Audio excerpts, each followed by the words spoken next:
आकाश, अब लग रहा है ना हमारा घर घर। हाँ, इतने सालों तक किराए के मकान को अपना घर कहते रहे, अब फाइनली अपने घर को अपना कहेंगे हम। प्रिया और आकाश काफी खुश थे, और होते भी क्यों ना, गांव से निकलकर शहर में उन्होंने अपना घर बनाया था। सुनो ना, मैं सोच रहा हूँ कि अब मम्मी पापा को भी गांव से बुला लेते हैं। मम्मी पापा को अभी नहीं, अभी फर्नीचर का काम बाकी है ना, अभी हमने अपना घर अच्छे से डेकोरेट भी नहीं किया है। ये बात भी ठीक है, तो फिर हम पहले पूरा घर सेट कर लेते हैं, फिर उन्हें बुला लेंगे। हाँ, प्रिया और आकाश बात कर रहे थे कि बीच में उनका 10 साल का बेटा मोंटी बोला, मम्मी पापा, मेरे कमरे में स्पाइडरमैन वाला डेकोरेशन करना। हाँ, तेरा कमरा तेरे मन जैसा ही बनेगा बेटा। फिर मैं अपने दोस्तों को घर बुलाकर खूब चिढ़ाऊंगा। कुछ दिनों में प्रिया और आकाश के घर में एक से बढ़कर एक फर्नीचर लगा दिया जाता है। वाह, ये सोफा कितना सॉफ्ट है ना। अरे ये तो कुछ भी नहीं है, बेड तो इससे भी ज्यादा कमाल का है। मेरा मन करता है यही सोफे पर सो जाओ। अब इतना खर्चा किया है तो क्वालिटी का ही काम हुआ है, सालों साल टूटने की कोई टेंशन नहीं। ठीक है, चलो अब तो सब हो गया, अब तो मम्मी पापा भी आ जाएंगे। हाँ, पहले तो किराए का मकान बोलकर नहीं आते थे, मैंने तो उनके कमरे में भी बहुत अच्छा बेड लगवाया है। मैं उन्हें फोन कर देता हूँ। आकाश अपनी माँ अनीता को फोन लगाता है। हाँ बोल बेटा, कैसे फोन किया? मम्मी, यहाँ पर सब हो गया है, आप लोग बस रहने आ जाओ अब। अरे बेटा, गांव छोड़कर शहर में रहना कैसा लगेगा हमें? मम्मी, अब आप ऐसे मत कहो, कितनी मुश्किल से तो मैंने ये घर खड़ा किया है, और आप ही लोग रहने नहीं आओगे तो मुझे कैसा लगेगा। अच्छा ठीक है, तू उदास मत हो, मैं तेरे पापा से बात कर लूंगी। ठीक है, आ ही जाना अब आप लोग, वैसे भी मोंटी बहुत याद करता है आपको। हाँ, आ जाएंगे। आकाश से बात करने के बाद अनीता अपने पति मनोहर के पास जाती है। सुनिए जी। कहो भाग्यवान। आकाश का फोन आया था, कह रहा है कि मम्मी पापा शहर में रहने आ जाओ अब। और तुमने क्या कहा? मैंने कहा ठीक है, आ जाएंगे। अब जब तुमने कह ही दिया है तो फिर चलो चलते हैं। लेकिन मुझे अपनी गृहस्थी छोड़कर जाने का बिल्कुल भी मन नहीं है। अरे तुम परेशान क्यों हो रही हो, हमने जो अपनी जिंदगी में जोड़ा है वो ले चलते, बेटे बहू के लिए ही तो इकट्ठा किया है सब। हाँ, सही कहा। तो फिर मैं जाकर बबलू को ट्रक लाने को बोल देता हूँ, हम अपना सामान भी साथ ले चलेंगे।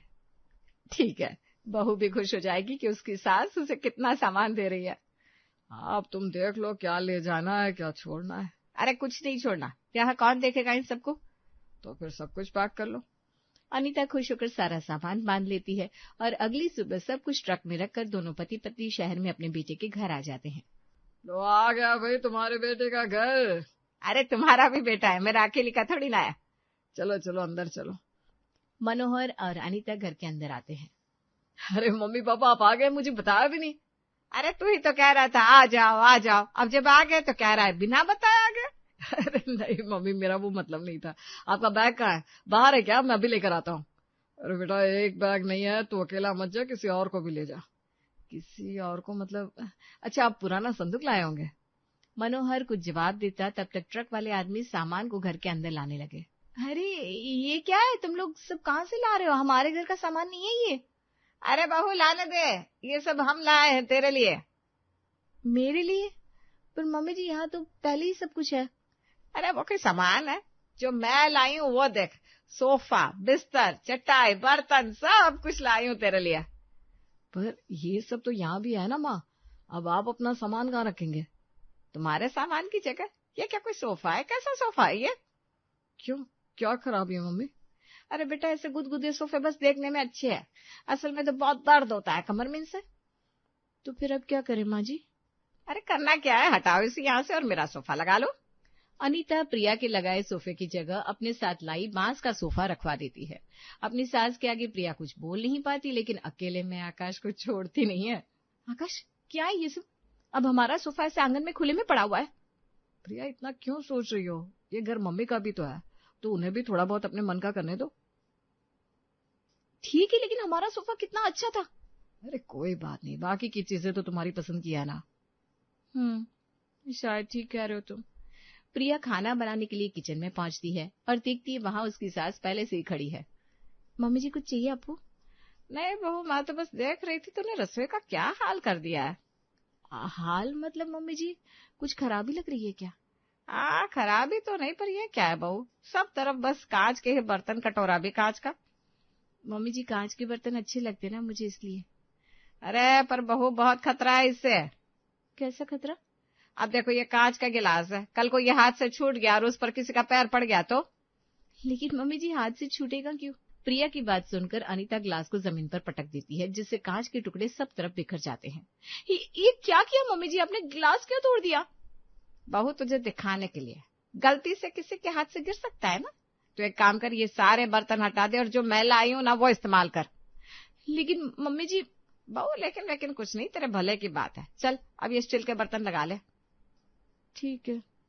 प्रिया का मूड खराब हो चुका था, लेकिन वो फिर भी अपने कांच के स्टाइलिश बर्तनों को एक डब्बे में पैक करके रखती है और स्टील के बर्तनों का इस्तेमाल करने लगती है।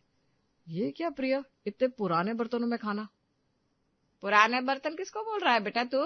है भूल गया क्या इन्हीं बर्तनों में खाना खाते हुए बड़ा हुआ है तू? हाँ तो मम्मी ये बर्तन अब तो पुराने ही हो गए ना। अभी प्रिया ने नया क्रॉकरी सेट भी लिया था, वो देखा आपने? देख भी लिया और हटा भी दिया, बिल्कुल पसंद नहीं आया। पर मम्मी, अरे अब तो अपनी माँ से सवाल जवाब करेगा। ठीक है, जो आपको अच्छा लगे मम्मी, ये घर आपका ही तो है। सभी लोग खाना खाकर फ्री हो चुके थे और प्रिया ने अपने सास ससुर के कमरे में उनके लिए सारी तैयारी कर दी थी। बहू ये क्या कर रही है? मम्मी जी आप लोगों का बेड रेडी कर दिया है मैंने। लेकिन ये क्या है, तूने हमारा पलंग क्यों नहीं लगवाया यहाँ? हम लाए थे ना। हाँ मम्मी जी, लेकिन वो तो पुराना पलंग है ना, ये नया है। आप बैठ कर देखिए कितना सॉफ्ट है। यही तो दिक्कत है बहू, ऐसे गद्दे में सोने से कमर दर्द होता है। अब तू क्या चाहती है, बुढ़ापे में हमारा शरीर खराब हो जाए? नहीं मम्मी जी, आप एक रात सोकर तो देखिए। तू ना जरा हथौड़ा लेकर आना। क्यों मम्मी जी? अरे ला तो। अभी लाती हूँ। प्रिया हथौड़ा लेने बाहर जाती है और आकाश उसके हाथ में हथौड़ा देखकर पूछता है, तुम किसका सर फोड़ने जा रही हो? आपकी मम्मी का। अरे ऐसा क्या हो गया? आप खुद ही चलकर देख लो ना। चलो भाई, ऐसा भी क्या हो रहा है कमरे में हथौड़े से? प्रिया हथौड़ा अपनी सास को देती है और उसकी सास एक ही बार में हथौड़ा उसके नए नवेले बेड पर मारती है। ये क्या किया मम्मी जी? मम्मी आपने हमारे बेड को क्यों मारा? देख लो तुम खुद ही, ये कोई क्वालिटी है? एक बार में टूट गया। कैसा खराब पलंग है यह, हटाओ इसे और हमारा वाला पलंग लगाओ यहाँ। लेकिन मम्मी जी आपका पलंग कितना मजबूत है, उसे भी चेक करने दीजिए तो फिर।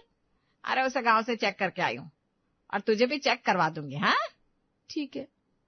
प्रिया और आकाश नया बेड कमरे से हटाकर पुराने बेड को रख देते हैं। अब करवाइए चेक मम्मी जी। बहू आ, लेट कर देख। है? अरे घबरा मत, हमारा पलंग बहुत मजबूत है, तू लेट कर देख। प्रिया बेड पर लेट जाती है। अरे आराम से लेट देख, कुछ हुआ क्या मेरे पलंग को? नहीं। देख इससे कहते हैं मजबूती। चल अब तू जा और हमें सोने दे। प्रिया उठकर अपने कमरे में आ जाती है। आकाश ये क्या है, इतना महंगा बेड ऐसे तोड़ दिया मम्मी जी ने।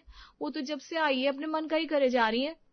अरे प्रिया, एक तो मम्मी पापा इतने मुश्किल से यहाँ आए और तुम क्या चाहती हो मैं उन्हें भगा दूं यहाँ से?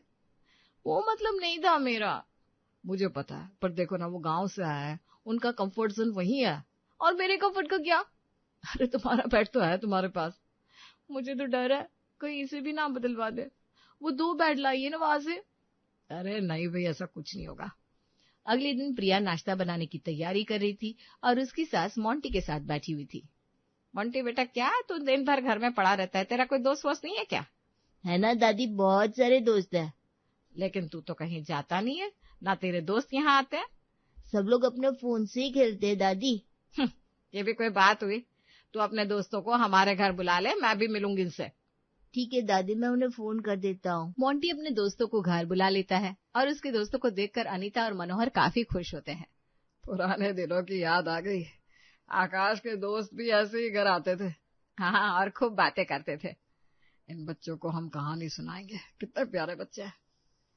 ये बच्चे इन्हें प्यारे लग रहे हैं। 5 मिनट में मेरे घर का क्या हाल कर दिया है। मोंटी ये लो अपने दोस्तों को नाश्ता दे दो। आ रहा हूँ मम्मी। मोंटी नाश्ता लेने किचन में आता है। प्रिया उससे कहती है, मोंटी कब तक जाएंगे ये दोस्त तुम्हारे? क्या मम्मी, अभी तो आया है, इतने जल्दी कैसे चले जाएंगे? ठीक है, लेकिन ज्यादा शोर मत मचाना। हाँ अब जाओ। हाँ जाना। मोंटी अपने दोस्तों को नाश्ता देता है और सभी बच्चे उसके दादा दादी के पास बैठ जाते हैं। अनीता और मनोहर मिलकर मोंटी और उसके दोस्तों को खूब सारी कहानियां सुनाते हैं। तुम लोग कभी भी यहाँ खेलने आ सकते हो। हाँ बच्चों, बिल्कुल, तुम लोग कभी भी आ सकते हो, हमारे पास बहुत सारी कहानियां हैं। मोंटी के दोस्त खुश होकर अपने अपने घर लौट जाते हैं। दादाजी दादी जी बहुत मजा आया। मम्मी तो कभी मेरे दोस्तों को आने ही नहीं देती। अब ये साफ सफाई करनी पड़ेगी बेटा, इसलिए आने नहीं देती हूँ। अरे बच्चे नहीं खेलेंगे तो क्या हम खेलेंगे? अब मम्मी जी से क्या ही कहूँ, यहाँ तो कोई नहीं सुनने वाला मेरी, कोई समस्या नहीं होगी। बहू मैंने दुनिया देखी है, मेरी बात मान। अनीता जबरदस्ती प्रिया के कमरे का बेड भी बदल देती है और कुछ दिनों में धीमे धीमे प्रिया के फर्नीचर की जगह अपना फर्नीचर लगा देती है। आकाश, अब भी आप कुछ नहीं कहेंगे? अब मैं क्या कहूँ प्रिया, मम्मी पापा को बुरा लग जाएगा, वो कहेंगे कि मैं पत्नी के इशारों पर नाच रहा हूँ। मैं आपको इशारों पर नहीं नचा रही हूँ, हमारा इतना महंगा फर्नीचर आंगन में पड़ा हुआ है। उन्होंने हमारे सोफे पर गेहूं चावल के बोरे रखे, चूहे खा रहे हैं हमारा सोफा। वो तो मैं भी देख रहा हूँ, लेकिन मैं कुछ नहीं कर सकता। अब मम्मी पापा हमारे साथ ही रहेंगे तो उन्हें भी करने दो ना अपने मन का। इससे तो अच्छा किराए का घर ही था। आकाश प्रिया की बात सुनकर रह जाता है। तभी प्रिया को बच्चों के हंसने की आवाज आती है। वो आंगन में जाकर देखती है मोंटी के दोस्त उसके बेड पर कूद रहे थे। ये क्या कर रहे हो तुम सब? चलो हटो यहाँ से। बहू बच्चों पर क्यों चिल्ला रही हो? देखिए ना मम्मी जी, बच्चे खराब कर रहे हैं सब। बहू ये सब तो पहले से ही खराब था, बच्चे नहीं कूदेंगे तो क्या मैं और तुम्हारे ससुर जी कूदेंगे? ठीक है, जो अच्छा लगे करो। प्रिया आकाश के पास आती है और कहती है, देखा अब क्या हुआ, इतने गुस्से में क्यों? हमारा फर्नीचर तो वैसे ही खराब हो रहा है, इससे अच्छा हम इसे बेच देते हैं, कम से कम कुछ तो पैसे मिलेंगे इसके। हाँ ये ठीक रहेगा, मैं अभी कबाड़ी वाले राजू भैया को बुला लेता हूँ। आकाश कबाड़ी वाले राजू को घर पर बुलाता है। ये तो पूरा कबाड़ में ही जाएगा, इसका कुछ ज्यादा नहीं मिल पाएगा आपको। फिर भी कितना दोगे? 7,000 रुपया।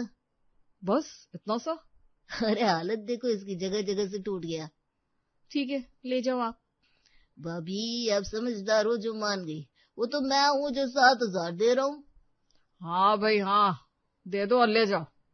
प्रिया और आकाश अपना फर्नीचर राजू कबाड़ी वाले को बेच देते हैं। वाह बहू, आंगन खाली कर दिया तूने, अब यहाँ धूप में मेरे कंबल भी सूख जाएंगे। मम्मी जी, ये कंबल गांव से लाने की क्या जरूरत थी? क्यों जरूरत नहीं थी? मैंने देखा तुम्हारी यहाँ के रजाई कंबल ठंड तो रुकने का नाम ही नहीं लेती। मेरी ये कंबल है 30 साल पुराने, आज तक वही गर्मी देता है। ठीक है मम्मी जी, आप लोग ही ओढ़िए। प्रिया कंबलों को धूप में डालकर अपने कमरे में आ जाती है। शाम के समय मनोहर और अनीता हॉल में आग जलाकर बैठ जाते हैं। अरे दादी, आप लोगों ने आग क्यों लगा ली? हाथ पैर सेंकने के लिए बेटा। लेकिन दादी हीटर तो लगा हुआ है कमरे में। अरे ये आग जो ठंड दूर करती है ना, वो हीटर थोड़ी ना करेगा। मम्मी जी, धुएं से दीवारें काली हो रही हैं। बहुत चिंता मत कर, इससे मच्छर भी भाग जाते हैं। मच्छर के चक्कर में मैं अपने घर की दीवारें काली कर लूं? पहले पता होता तो काली ही करवाती दीवारें सारी। बहू तुझे आलू लेकर आ, इसमें भून कर खाएंगे। जी लाती हूँ। प्रिया अपने सास ससुर के तौर तरीके देखकर परेशान भी होती है, लेकिन कुछ बोल नहीं पाती। अगले दिन अपनी सास को घर की लाइट बदलवाते देखकर वो कहती है, मेरे घर की तो काया पलट कर दी मम्मी जी ने, ऐसा लगता है गांव में आकर रह रही हूँ। क्या खुद में बड़बड़ाती रहती हो? आप तो कुछ बोलिए मत। प्रिया आकाश से गुस्सा होकर बैठ जाती है। इधर अनीता और मनोहर एक साथ बैठे धूप खा रहे थे। यहाँ तो धूप ही उतनी अच्छी नहीं निकलती है। अरे भाई शहर है ये, अब यहाँ गांव की तरह हवा पानी शुद्ध थोड़ी ना मिलेगा। हाँ वो तो है। वैसे आपको कैसा लग रहा है यहाँ? अब इतने सालों तक गांव में रहा हूँ तो थोड़ा टाइम तो लगेगा मन लगने में। वैसे मन तो मेरा भी नहीं लगता, लेकिन ठीक हो जाऊंगी। हाँ, बेटे ने इतने प्यार से बुलाया है, कुछ दिन तो रहो आराम से। अब तो हमेशा ही यहाँ रहना है। अनीता और मनोहर अपने गांव के दिनों को याद कर रहे थे। इस तरह कुछ दिन बीत जाते हैं और अनीता प्रिया के घर का रंग रूप सब बदल चुकी थी। ये स्टील के बर्तन मेरी ये किचन में बिल्कुल सूट नहीं करते। बहू क्या कर रही हो? कुछ नहीं मम्मी जी। तो मेरा एक काम कर दे, मेरे ये सारे बर्तन ना एक बोरे में भर दे। क्यों मम्मी जी? तो अपने कांच के बर्तन ही इस्तेमाल कर। अरे वाह, थैंक यू मम्मी जी। प्रिया खुशी खुशी अपने बर्तन बाहर निकाल लेती है। तभी मनोहर अनीता को आवाज देता है, अरे भाग्यवान, चलो अब। मम्मी पापा आप लोग कहाँ जा रहे हो? और ये 2 लोग कौन है? जाओ जाओ, तुम दोनों सारा सामान निकाल कर लाओ, जाओ भाई। आप लोग कहाँ जा रहे हैं? बेटा हमारा मन नहीं लग रहा है यहाँ, हम तो अपने गांव अपने घर वापस जा रहे हैं। अरे पर कुछ दिन तो रहते हैं। हाँ मम्मी जी, यहाँ भी तो सब कुछ सेट था। नहीं बहू, यहाँ गांव जैसा आनंद नहीं है, हमें जाने दो। ठीक है, लेकिन फर्नीचर? अरे नालायक, फर्नीचर हमारा है तो हम ले जा रहे हैं अपने साथ। प्रिया और आकाश एक दूसरे का चेहरा ताकते हैं। और देखते ही देखते उनका घर खाली हो जाता है। अच्छा बहू, अब हम चलते हैं। अनीता और मनोहर अपने बेटे बहू को खाली घर के साथ छोड़कर अपने गांव चले जाते हैं। मम्मी पापा, अब क्या हम जमीन पर सोएंगे? इतना खर्चा किया था सब बनवाने में, अब फिर करना पड़ेगा। तब तो मेरी एक ना सुनी, मम्मी पापा को बुरा लग जाएगा। अब देखो क्या बुरा लग रहा है, सो जाओ जमीन पर। आकाश और प्रिया अपना फर्नीचर बेचकर पछताते हैं और अपने घर की धुएं से काली हुई दीवारों को देखकर दुखी होते हैं।